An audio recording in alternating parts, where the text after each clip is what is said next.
தற்போது மிக முக்கியமான பிரேக்கிங் செய்தி, எக்ஸ்க்ளூசிவ் வேர்ல்டு பிரேக்கிங் செய்தி என்பதை அப்படி ஒரு செய்தியை கொடுக்க போகிறோம். தலைப்பே மாறப்போகிறது.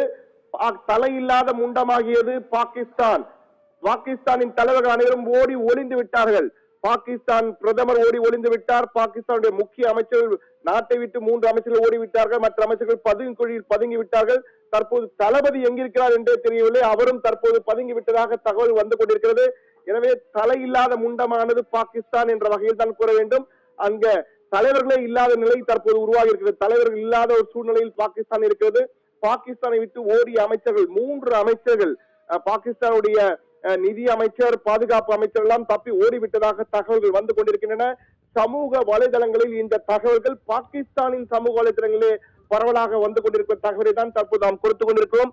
பாகிஸ்தானுடைய 6 நகரங்கள் மீது தொடர்ந்து இந்தியாவின் ஏவுகணைகள் தாக்குதல் நடத்தி கொண்டிருக்கிற பாகிஸ்தான் பிரதமர், பாகிஸ்தான் ராணுவ தளபதி, பாகிஸ்தானுடைய முக்கிய அமைச்சர்கள் என அனைவரும் தற்போது ஓடி ஒளிந்திருக்கிறார்கள்.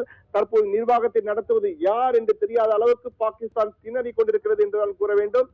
பாகிஸ்தானுடைய முக்கிய நகரங்களான லாகூர், கராச்சி, சியால்கோட், தலைநகர் இஸ்லாமாபாத், அதே போன்று பெஷாவரை தொடர்ந்து குவெட்டா ஆகிய 6 நகரங்கள் மீதும் தற்போது தொடர் தாக்குதல் நடத்தப்பட்டுக் கொண்டிருக்கிறது.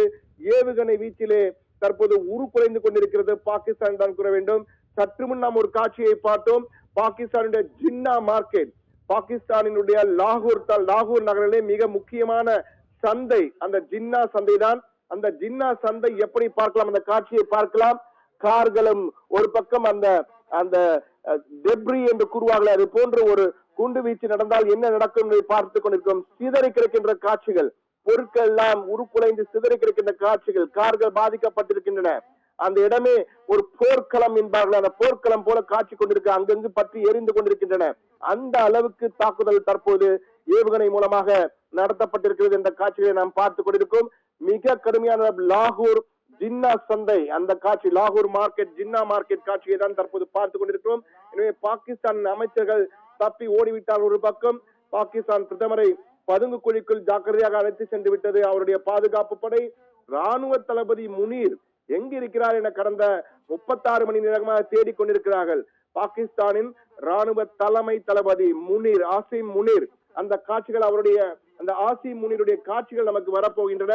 நமது தயாரிப்பாளர் சாம் மேத்யூ உடனடியாக அந்த காட்சிகளை தற்போது நமக்கு கொடுப்பார். ஆசிம் முனீர், ராணுவ தளபதி ஆசிம் முனீர் தற்போது எங்கே இருக்கிறார் என்ற கேள்வி தற்போது பெரிதாக எழுந்திருக்கிறது. ஏனால் அவர் எங்கு இருக்கிறார் என கடந்த 36 மணி நேரமாக தேடிக்கொண்டிருக்கிறார்கள். 36 மணி நேரமாக ஆசிம் முனீர் எங்கே, பாகிஸ்தானின் ராணுவ தலைமை தளபதி எங்கே என்றுதான் கேள்வி. தற்போது பதுங்கு குழிக்குள் சென்று விட்டார் என்கிறார்கள். ராவல்பிண்டியிலே பதுங்கிக் கொண்டிருக்கிறார்கள் என்கிறார்கள்.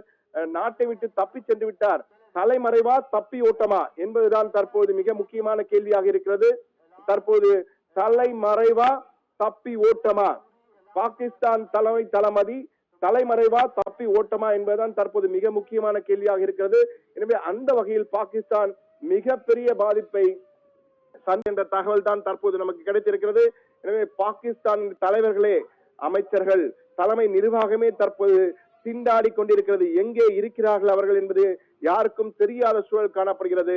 எங்கு சென்றிருக்கிறார்கள் அமைச்சர்கள், எங்கு இருக்கிறார்கள், யார் உத்தரவு பிறப்பிக்கிறார்கள், எப்படி நடந்து கொண்டிருக்கிறது நிர்வாகம், தற்போது ராணுவத்தை கட்டுப்படுத்துவது யார், ராணுவத்துக்கு உத்தரவு போடுவது யார் போன்ற பல்வேறு கேள்விகள் எழுகின்றன. ஆனால் தற்போதைய நிலையிலே பாகிஸ்தான் பிரதமர், ராணுவ தளபதி, அமைச்சர்கள் என அனைவரும் ஓடிவிட்டார்கள், பதுங்குழியில் பதுங்கிவிட்டார்கள் என்ற தகவல் தான் தொடர்ந்து வந்து கொண்டே இருக்கிறது என்பதுதான் தற்போது நமக்கு கிடைத்த தகவல். தற்போது மிக முக்கியமானது, பாகிஸ்தானின் தலைமை தளபதி ஆசிம் முனீர் எங்கே இருக்கிறார் என்பதுதான் மிகப்பெரிய கேள்வி. கடந்த 36 மணி நேரமாக அவர் எங்கு இருக்கிறார் என்ற தகவலே இல்லை.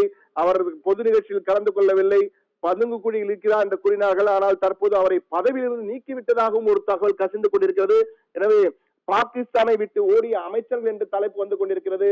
ஆனால் தற்போது தலைப்பே தலைமறைவா தப்பி ஓட்டமா, ராணுவ தலைமை தளபதி தலைமறைவா தப்பி ஓட்டமா என்பதுதான் மிக முக்கியமான கேள்வி. தற்போது எங்கு இருக்கிறார் அவர் என்பது யாருக்கும் தெரியவில்லை.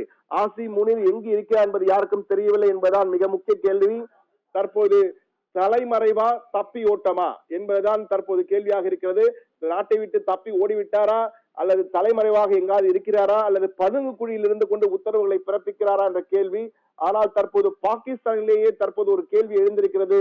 ராணுவ தலைமை தளபதியான ஆசிம் முனிருக்கு எதிராக சதி செய்யப்பட்டு அவர் பதவியிலிருந்து நீக்கப்பட்டு விட்டார். புதிய தளபதி ஒருவர் பொறுப்பேற்றிருக்கிறார், அவர்தான் தற்பொழுது ராணுவத்தை வழிநடத்தி கொண்டிருக்கிறார் என்ற தகவல்கள் வந்தன. ஆனால் எது உண்மை என்பதை பாகிஸ்தான் அதிகாரப்பூர்வமாக அறிவித்தால்தான் தெரியும். ஆனால் அதிகாரப்பூர்வமாக அறிவிப்பதற்கு அங்கு யாராவது இருக்கிறார்களா என்பதுதான் தற்போது கேள்வி. என்றால் எல்லோருமே பதுங்கி இருக்கிறார்கள் என்ற தகவல் தான் வந்து கொண்டிருக்கிறது. தற்போது அந்த தலைப்புகள் மாற வேண்டும். ஆனால் தலைப்புகள் அமைச்சர்கள் ஓட்டம் என்றுதான் வந்து கொண்டிருக்கிறது. ஆனால் தலைமை தளபதியே எங்கிருக்கிறார் என தெரியவில்லை. தலைமறைவா, தப்பி ஓட்டமா என்பதுதான் தற்போது மிகப்பெரிய கேள்வியாக இருக்கிறது. ஆப்ரஹாம்.